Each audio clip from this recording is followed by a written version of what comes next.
Hey everyone, welcome back to dive into K drama. Hope आपने episode 1 enjoy किया होगा। So let's start with episode 2।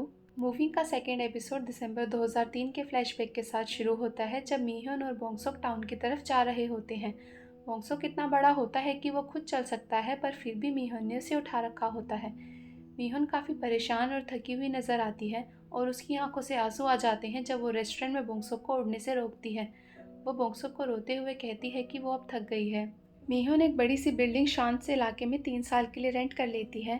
वो एक meat shop पर जाती है, जहां दुकान की ओनर बोंगसोक को देखकर मीहुन से पूछती है कि क्या बच्चे को कोई डिसेबिलिटी है।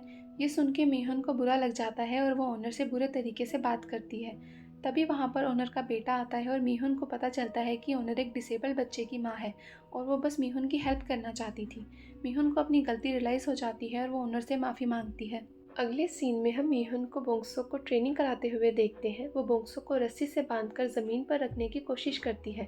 मीहुन सारी चीज़ों पर ध्यान देती है जो बोंगसोक को उड़ने के लिए ट्रिगर करती हैं। तब उसे रियलाइज़ होता है कि इमोशंस बोंगसोक के उड़ने का सबसे बड़ा कारण है। तब से वो अपने बेटे की तरफ मुस्कुराना कम कर देती है, क्योंकि उसे मुस्कुराता देख बोंगसोक को खुशी होती है और वो उड़ने लगता है। आगे अप्रैल 2007 में मीहुन एक घर खरीद लेती है, जिसकी छत को वो पर्पल कलर का पेंट करती है और ग्राउंड फ्लोर में एक दोंकात्सु रेस्टोरेंट खोलती है, जिसका नाम वो नामसान दोंकात्सु रखती है। मीहुन बोंगसोक का सीक्रेट प्रोटेक्ट करने के लिए उसे एक तरह से बंद करके रखती है, जिसकी वजह से उसका ज़्यादातर टाइम टीवी देखने में गुजरता है।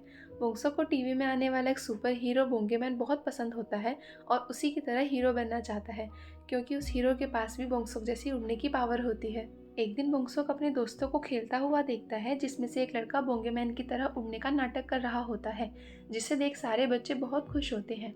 ये देखकर बोंगसोक को थोड़ी जलन होती है और वो अपनी रियल फ्लाइंग पावर दिखाकर सबकी अटेंशन अपनी ओर कर लेता है। सिर्फ बच्चों की ही अटेंशन उसकी तरफ नहीं होती, बल्कि रेह्यो की अटेंशन भी उसकी तरफ होती है, जो प्रेजेंट टाइम में उसके स्कूल का प्रिंसिपल है।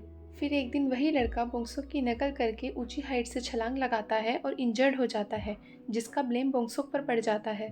मीहुन को स्कूल बुलाया जाता है, जहां वो टीचर को सॉरी बोलती है। बोंगसोक अपनी माँ को सॉरी बोलता देख सैड हो जाता है। वो ये नहीं समझ पाता कि उसने क्या गलत किया है। मीहुन उसे समझाती है कि दूसरों के लिए केयर करना, उनकी फीलिंग्स को समझना असली पावर है। हीरो वही बन सकता है जो दूसरों के इमोशंस को समझे, और अगर बोंगसोक ये नहीं समझ सकता तो वो हीरो नहीं बन सकता। नेक्स्ट सीन हम प्रेजेंट का देखते हैं, जहाँ बोंगसोक बस का वेट कर रहा होता है। बस ड्राइवर बोंगसोक को छेड़ते हुए कहता है कि अच्छा, तुम अपनी गर्लफ्रेंड का वेट कर रहे थे। बोंगसोक कहता है कि हिस्सू उसकी गर्लफ्रेंड नहीं है, वो दोनों बस सेम क्लास में हैं। बोंगसोक बस में बैठा होता है जब उसे फिर से हिस्सू बाहर बारिश में दौड़ती हुई दिखती है। दूसरी तरफ फ्रैंक अपने नेक्स्ट टारगेट बोंगफ्योंग की इन्फॉर्मेशन देख रहा होता है। रास्ते में वो स्कूल बस के साथ टकराने से बच जाता है। बोंगसोक स्कूल की तरफ दौड़ रहा होता है, तभी वो हिस्सू के साथ टकरा जाता है और उसे थोड़ी चोट लग जाती है।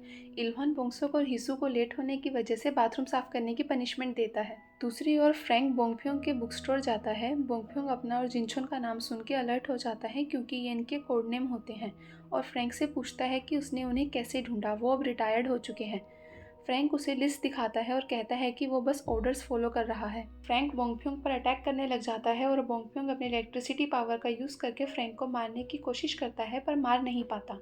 और जब उसकी इलेक्ट्रिसिटी खत्म हो जाती है तो फ्रैंक मौके का फायदा उठाकर बोंगफ्योंग को मार देता है। मरने से पहले बोंगफ्योंग अपने बेटे की फोटो को जला देता है। फ्रैंक बोंगफ्योंग को वहीं छोड़कर आधी जली हुई फोटो को अपने साथ ले जाता है। नेक्स्ट सीन में हम हिस्सू को बार बार खुद को स्मेल करते हुए देखते हैं, और जब गांगुन उसकी तरफ देखता है तो हिस्सू उससे पूछती है कि क्या वो स्मेल कर रही है।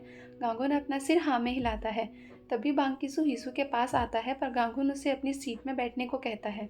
हिस्सू बोंगसोक से पूछती है कि क्या उसके पास एक्स्ट्रा यूनिफॉर्म है। बोंगसोक अपने लॉकर से यूनिफॉर्म निकालकर हिस्सू को दे देता है। हिस्सू शावर लेने जाती है, पर बांकिसू उसका पीछा कर रहा होता है। तभी गांगुन बांकिसू को रोक लेता है, जिससे उनके बीच लड़ाई होने लग जाती है।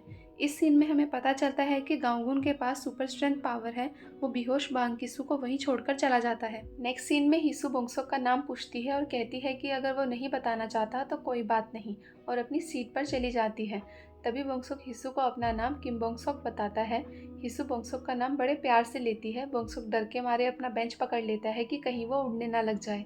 दूसरी तरफ डायरेक्टर मिन योंग जुन परेशान होता है कि उन्हें अभी तक नहीं पता चला कि रिटायर्ड एजेंट्स को कौन मार रहा है। बोंगसुक और हिसू की यूनिफॉर्म की शॉपिंग करने के बाद रास्ते में होते हैं जब हिसू ये जानकर हैरान होती है कि बोंगसुक ने अभी तक लंच नहीं किया क्योंकि वो हिसू का वेट कर रहा था, और वो कुछ खाने चले जाते हैं। एपिसोड के एंड में फ्रैंक जली हुई फोटो को देख रहा होता है और उसे जोंगवॉन स्कूल का पता चलता है। फ्रैंक मैसेज आने पर अपना फ़ोन चेक करता है जिसमें नेक्स्ट टारगेट नंबर 3 होता है। इस वीडियो में बस इतना ही। अगर आपको ये वीडियो पसंद आई है तो लाइक करें। मैं मिलती हूँ आपको नेक्स्ट एपिसोड में। तब तक के लिए goodbye and take care.